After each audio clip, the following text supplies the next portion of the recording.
I'm Richard Hill, and I'm very proud to be the CEO of Voluntary Action Swindon. VAS has been supporting local charities and community groups in Swindon since all the way back in 1932, and I think that what we and they do is as important and as relevant as ever. In fact, perhaps even more so, given that local and central government funding is getting tighter and tighter at a time when demand for support for the vulnerable continues to increase. Let's take a look at some of the ways in which VAS is working with local people to address that challenge. Swindon Therapy Centre means everything to me. No matter the size or scope of a charity, I think all charities face a similar challenge. And the challenge is that on the one hand, stakeholders, all the people that depend upon the charity, are expecting delivery of the charitable purpose. And here at Swindon Therapy Centre, our purpose is to help those with MS and other neurological conditions to have a better quality of life. And we consider, as do most charities, that we're expert in delivery of the services and the substance that go towards making up that charitable purpose. What we're not expert in is working out how to construct a bid for significant funding from a big grant funder. When I was first diagnosed with MS in 2011, I lost a lot of confidence, became a little isolated, and found my normal confident self very much impaired. Since coming to the therapy centre, I've made an awful lot of friends, got a lot of support, and benefited from the therapies offered. And about 2 years ago, we decided to apply for a £400,000 5-year multi-layered project grant from Big Lottery. Now, as I said, we're experts in delivery of therapies to people with MS and other neuro conditions, but trying to fill in a Big Lottery bid is a complex ask. And we were very grateful to and benefited hugely from support from VAS, who both helped us to complete the Big Lottery bid process and then helped to critique and challenge the second stage bid, which led to us receiving approval for a £400,000 grant over 5 years. Now that grant is in turn going to help us to extend the range and reach of services that we deliver to our members. So we can deliver more physical therapies, extended talking therapies, services in conjunction with Citizens Advice Swindon and the Swindon Carers Centre, better relations with the local GWH, the Great Western Hospital, and just increased coverage for our members and accessibility to things that they were not able to get from us before. Expertise, the biggest constraint that we faced and the biggest enabler that VAS is able to bring to us.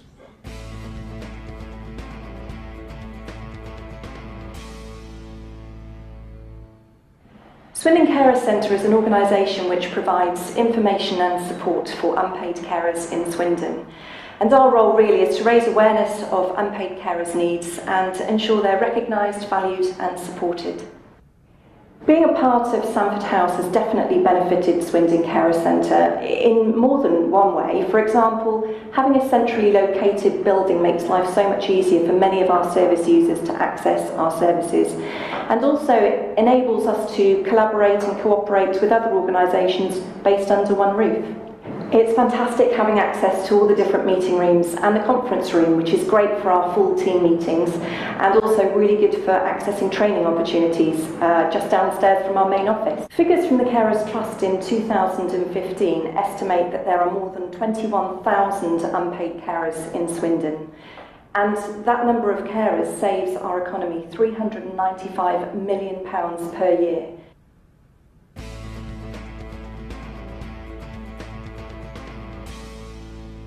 My name's Annie Vickers and I work here at the Harper Project. We run a drop-in for refugees and asylum seekers, and we've got over 350 people on the books, and we welcome, perhaps 50, 60, maybe even more than that people a day. We are a voluntary run organisation. In fact, that's how I started my life here at Harper, as a volunteer. But when I became a member of staff, even though I thought I knew a lot about the voluntary sector, a lot about voluntary organisations, I quickly learned it was a whole new ball game. I have a lot of experience working from many different people, different environments, everything from a multinational through to a local entrepreneur. But working in the voluntary sector, it was so different, and I'm really glad that I could call on the resources of Voluntary Action Swindon. In fact, frankly, personally, I don't know where I would be without them, and more to the point, I think they've really helped Harper too. Phoning Voluntary Action Swindon was literally one of the first things I did when I arrived. Shaz, their finance officer, gave me so much support. It wasn't an area I was very confident in. She gave me a lot of training, even a new software package for our finances. So immediately the organisation was off to a better footing. We were able to provide better financial information. And those things are obviously useful when you're running an organisation on a day-to-day basis, and you're better able to make decisions. But more to the point, they also help you in terms of giving reports to the Charity Commission and for other funders too. And then later on, we sent some of our trustees on training. This was free training provided by VAS, and it was on the Essential Trustee. And if anyone is thinking about being a trustee, thoroughly recommend this training. And in fact, some of our new trustees came back and they had queries about our structure, our legal structure. We've been running as a constitution since we were set up as a charity in 2003, and we thought we were fit for purpose.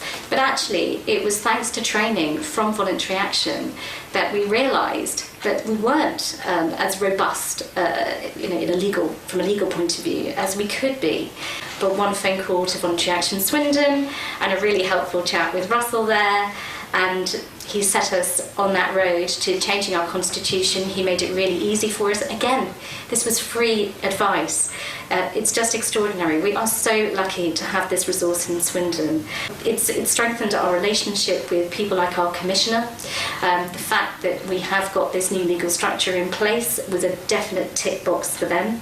And what I would say to anyone in that situation, if you don't know, or you're not sure, or you're just plain tired and wanting help, pick up the phone to Voluntary Action Swindon, because they are a great team there, massively helpful and full of expertise. You won't be disappointed.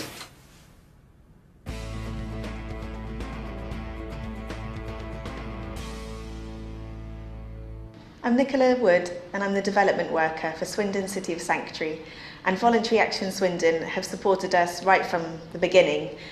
They helped us with our launch in October 2016 with being on the steering group to help plan the event, and they also helped provide printing services for us when we needed lots of pledges. They also have helped us with governance in setting up to become a registered charity. Russell from Voluntary Action Swindon really supported us through emails. He met with us many times to help us decide what kind of charity we wanted to be, and so really invaluable. They also supported us during Refugee Week with, again, being on the steering group, helping to plan a whole week long of events with us. So Swindon City of Sanctuary, we aim to promote a culture of welcome, support and inclusion for all who live in Swindon, but with a focus on asylum seekers and refugees that are living here. And we do this in many different ways, through organising events which help bring our community together. And we also work very closely with local businesses and community groups and schools. And the idea is that we are kind of the campaigning arm of the Harper Project. So we kind of reach out and kind of talk about what refugees and asylum seekers face, where they've come from, what journeys they've been on, to help promote awareness, break down barriers. Another way that Voluntary Action Swindon have helped us with giving myself as a development worker and our new intern a desk space within their offices, which has been amazing because it means we've got somewhere to be and be based. So they really have been really invaluable, and we wouldn't be where we are now actually without their support. So there you have it, just a few of the ways in which VAS is working in partnership with a range of fantastic individuals and groups to address some real challenges in Swindon. If you'd like to find out some more, you think VAS could help your organisation, or indeed you think you could support VAS in some way in the work that it does, then please do get in touch. Contact details are coming up. Thanks very much for watching.